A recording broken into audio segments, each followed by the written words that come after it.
Matahari baru saja terbit, menyinari Bandara Internasional Nusantara dengan cahaya keemasan. Langit biru cerah tanpa awan, seolah menjanjikan hari yang tenang. Para penumpang penerbangan 404 milik Skyway Airlines antre di gerbang keberangkatan. Ada yang mengantuk, ada yang sibuk memeriksa ponsel, dan beberapa anak kecil berlarian dengan riang. Di antara kerumunan itu, seorang wanita parubaya bernama Ibu Siska memegang erat tas kecilnya. Ia terbang ke Singapura untuk mengunjungi putrinya yang baru melahirkan. Semoga perjalanan lancar, bisiknya sambil tersenyum. Tak jauh darinya, seorang pria muda bernama Andi dengan headphone di telinganya mengangguk-angguk mengikuti irama lagu. Ia seorang programmer yang hendak meeting di luar negeri. Di dalam kokpit, Kapten Reza Pratama, seorang pilot berusia 45 tahun dengan ribuan jam terbang, mengecek daftar persiapan penerbangan bersama First Officer Devara, rekan mudanya yang cerdas tapi masih kurang pengalaman. Semua sistem normal, kata Reza sambil menekan beberapa tombol di dashboard. Bahan bakar penuh, cuaca sempurna. Hari yang bagus untuk terbang. Devara mengangguk, matanya masih memindai layar radar. Iya, Kapten. Tidak ada gangguan cuaca di sepanjang rute. Di belakang mereka, pramugari utama, Rina, sedang memastikan semua penumpang sudah duduk dengan nyaman. Tolong matikan ponsel atau aktifkan mode pesawat, ujarnya dengan suara ramah. Pukul 8.15 pagi, pesawat Boeing 737-800 itu mulai bergerak di landasan pacu. Mesinnya menderu, dan dalam hitungan detik, badan pesawat terangkat ke udara dengan mulus. Beberapa penumpang memejamkan mata, berpegangan pada kursi, sementara yang lain menatap keluar jendela, mengagumi pemandangan kota yang semakin mengecil. Di menara kendali, petugas ATC, Air Traffic Control, bernama Pak Joko memantau pergerakan pesawat di layar radar. Skyway 404, Anda diizinkan naik ke ketinggian 35.000 kaki, katanya melalui radio. Roger, Skyway 404 menuju 35.000 kaki, jawab Kapten Reza dengan suara tenang. Semua berjalan normal, sampai 30 menit setelah lepas landas. Tiba-tiba, di menara kendali, Pak Joko mendengar suara aneh dari radio. Mayday, Mayday. Ini penerbangan 404. Ada sesuatu di luar. Suara itu terputus begitu saja. Penerbangan 404. Ulangi pesan terakhir Anda, teriak Pak Joko, jantungnya berdegup kencang. Tapi yang terdengar hanya suara statis. Di layar radar, blip hijau yang menandakan posisi penerbangan 404 tiba-tiba hilang. Kepanikan di darat. Di bandara, alarm darurat berbunyi. Petugas segera menghubungi tim SAR, Search and Rescue. Pesawat Skyway 404 tidak merespons kontak radio dan menghilang dari radar, lapor seorang petugas dengan wajah pucat. Sementara itu, di dalam pesawat, penumpang masih belum menyadari apa yang terjadi. Beberapa orang tertawa, ada yang tidur, dan beberapa lainnya menikmati film di layar hiburan. Tapi di kokpit, Kapten Reza dan Devara saling memandang dengan tatapan kaget. Radar kita mati, bisik Devara, tangannya gemetar. Reza mencoba menghubungi menara kendali lagi, tapi tidak ada respons. Lalu, tiba-tiba, lampu di kabin mulai berkedip. Dan di luar jendela, langit yang tadinya biru cerah berubah menjadi gelap gulita. Begitu penerbangan 404 menghilang dari radar, Bandara Internasional Nusantara langsung menjadi pusat kekacauan.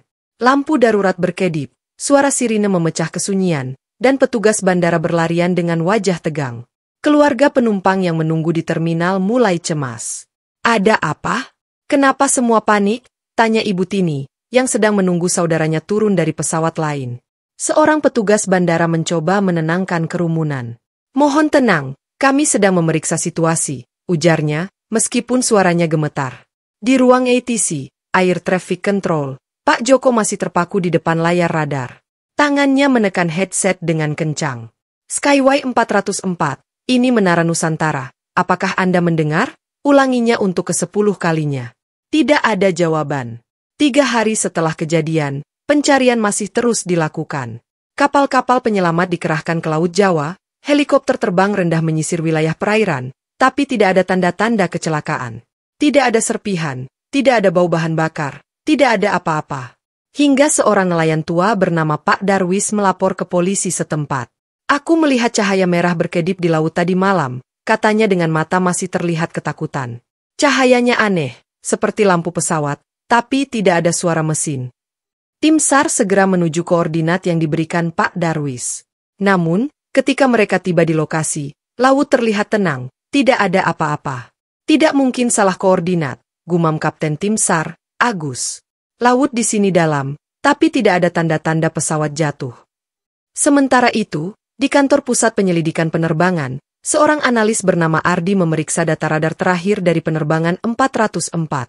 Matanya terbelalak ketika melihat sesuatu yang aneh. "Lihat ini," katanya kepada atasannya. Sebelum menghilang, pesawat ini sempat mengirim kode transponder 7500, itu kode untuk pembajakan. "Pembajakan?" balas atasannya. Tapi tidak ada permintaan tebusan, tidak ada ancaman sebelum kejadian. "Dan yang lebih aneh," lanjut Ardi, "kode itu hanya muncul selama 3 detik, lalu pesawat langsung lenyap." Di ruang tunggu khusus keluarga korban, suasana semakin mencekam.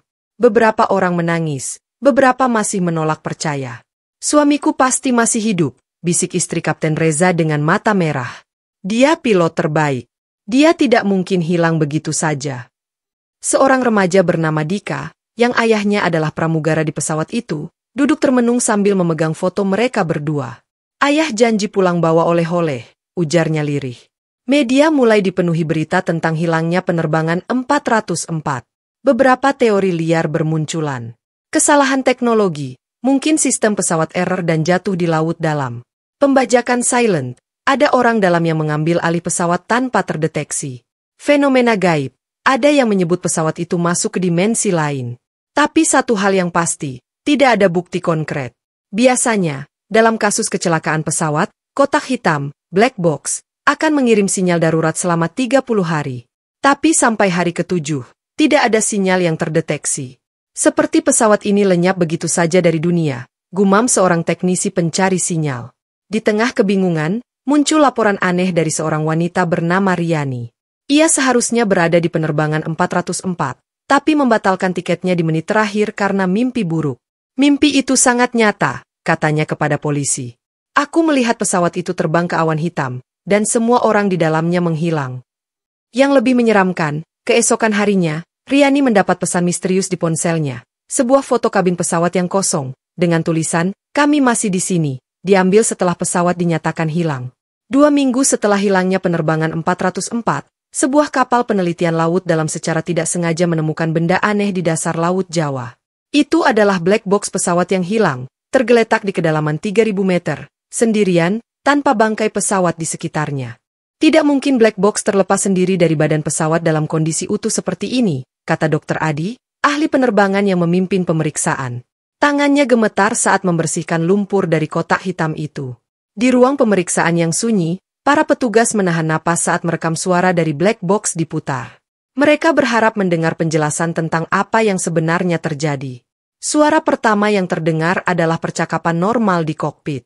"Ketinggian stabil, cuaca bersih," kata Kapten Reza dengan tenang. "Sistem semua normal," sahut First Officer Devara. Tiba-tiba, terdengar suara decitan aneh. "Apa itu?" tanya Devara. Suaranya mulai tegang. "Tidak tahu, radar menunjukkan tidak ada apa-apa di depan kita," jawab Reza. Lalu, suara jeritan pertama terdengar dari kabin penumpang. "Ada sesuatu di luar jendela," teriak seorang pramugari. Yang terjadi selanjutnya membuat bulu kuduk semua yang mendengar merinding. Suara mesin tiba-tiba mati. Alarm pesawat berbunyi kacau. Terdengar suara seperti logam yang ditarik dengan paksa. Dan yang paling mengerikan, di detik-detik terakhir, bukannya ledakan atau teriakan, yang terekam justru detak jantung. 1, 2, lalu berhenti sama sekali. Suara terakhir yang terekam adalah bisikan Kapten Reza. "Kita bukan di tempat yang seharusnya." Berita tentang rekaman aneh itu bocor ke media. Mama Sari, seorang paranormal terkenal, mengaku mendapat penglihatan tentang nasib pesawat. "Mereka tidak jatuh," katanya dalam wawancara eksklusif. "Pesawat itu melewati semacam pintu. Saya melihat mereka masih terbang, tapi di langit yang berbeda." Banyak yang menganggapnya omong kosong, sampai beberapa pilot komersial melaporkan hal aneh. "Seminggu yang lalu, saat terbang di rute yang sama, saya melihat bayangan pesawat di awan. Bentuknya mirip Boeing 737, kata seorang pilot yang enggan disebutkan namanya. Keluarga korban mulai mendapat fenomena aneh. Telepon rumah keluarga Andi, penumpang yang hilang, berdering di tengah malam, tapi ketika diangkat, hanya terdengar suara statis dan teriakan jauh. Istri Kapten Reza bermimpi suaminya berdiri di ujung tempat tidur, berkata, "Aku mencoba pulang." Seorang anak penumpang menggambar pesawat terbang di langit hitam dengan puluhan tangan menempel di jendela. Para ilmuwan mencoba menjelaskan dengan teori ilmiah. Gangguan elektromagnetik ekstrim, mungkin pesawat melewati medan energi yang tidak dikenal. Lubang atmosfer, teori fisika kuantum tentang perpindahan dimensi. Kesalahan sistem navigasi massal, tapi tidak ada pesawat lain yang mengalami gangguan. Tapi tidak ada yang bisa menjelaskan. Kenapa tidak ada serpihan? Kenapa black box ditemukan sendirian? Kenapa detak jantung di rekaman berhenti perlahan, bukan tiba-tiba seperti dalam kecelakaan? Pencarian yang berubah arah. Pihak berwenang diam-diam mengalihkan pencarian. Tidak lagi menyisir laut. Mulai memeriksa laporan penampakan pesawat hantu. Bahkan berkonsultasi dengan ahli fisika partikel. Sementara itu, di bandara, pekerja mulai berbisik-bisik tentang suara mesin pesawat yang kadang terdengar di landasan kosong pada malam hari. 2 tahun kemudian, papan pengumuman di kantor maskapai Skyway Airlines akhirnya mencabut status hilang untuk penerbangan 404 dan menggantinya dengan dinyatakan musnah. Keluarga korban diberikan sertifikat kematian tanpa jenazah. Tapi di sudut hati mereka, masih ada pertanyaan yang menggantung. Jika pesawatnya jatuh, kenapa tidak ada yang ditemukan? Jika mereka mati, kenapa masih ada yang melihat penampakan? Setiap tahun di tanggal kejadian, keluarga korban berkumpul di pantai dekat lokasi pesawat terakhir terdeteksi. Mereka menyalakan lilin dan melepaskan balon ke langit. Tahun ini, sesuatu yang aneh terjadi. Transmisi dari alam lain. Pukul 8.15 pagi, tepat saat penerbangan 404 seharusnya lepas landas 2 tahun lalu, radio komunikasi di Menara Kendali tiba-tiba hidup sendiri. Ini penerbangan 404. Ada yang mendengar? Suara itu terdengar jauh dan bergema, seperti berasal dari terowongan panjang. Petugas ATC yang sedang bertugas, Siska, hampir menjatuhkan kopinya. Penerbangan 404? Ini Menara Kendali. Anda di mana? Jawabannya membuat darahnya membeku. Kami tidak tahu, langit di sini salah, tolong. Transmisi terputus. Rekaman suara itu langsung dikirim ke tim investigasi. Analisis suara mengkonfirmasi, itu memang suara Kapten Reza. Malam itu, sekelompok astronom amatir sedang mengamati bintang di pesisir Jawa. Teleskop mereka menangkap sesuatu yang mustahil. Sebuah siluet pesawat terbang melayang di ketinggian 40.000 kaki, tanpa badan, hanya bayangan hitam dengan lampu merah berkedip. Yang lebih menakutkan, ketika diperbesar, mereka bisa melihat sosok-sosok seperti wajah menempel di jendela pesawat hantu itu. Foto tersebut viral dalam semalam. Para ahli mencoba menjelaskannya sebagai gangguan lensa, tapi mengapa bentuknya sempurna seperti Boeing 737? Proyeksi atmosfer, tapi kenapa hanya terlihat di lokasi hilangnya penerbangan 404? Seorang fisikawan bernama Profesor Widodo mengajukan teori kontroversial. Ada kemungkinan pesawat itu melewati anomali ruang waktu. Bukan jatuh, tapi terjebak di antara dimensi. Mereka masih terbang, tapi di alam yang berbeda. Teorinya didukung oleh laporan pilot-pilot yang melintas di rute sama. Kompas yang berputar liar tanpa alasan. Suhu kabin yang tiba-tiba turun drastis. Penampakan kilatan cahaya aneh di awan. Hingga hari ini, fenomena aneh terus terjadi. Panggilan hantu. Beberapa keluarga masih menerima panggilan dari nomor tidak dikenal. Di ujung telepon, hanya terdengar suara mesin pesawat dan tangisan bayi. Penumpang yang muncul, seorang nelayan bersumpah melihat wanita berbaju merah, mirip deskripsi Ibu Siska yang hilang, berdiri di atas air laut sebelum menghilang. Transmisi tahun kelima, di peringatan kelima hilangnya pesawat, radio amatir menangkap suara anak kecil. Aku mau pulang.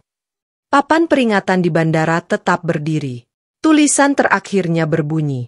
Penerbangan 404, tidak pernah mendarat, tidak pernah jatuh. Masih mengudara di suatu tempat antara dunia kita dan dunia lain. Di malam-malam tertentu, ketika langit sangat cerah, para pekerja bandara kadang melihat bayangan pesawat melintas di antara awan.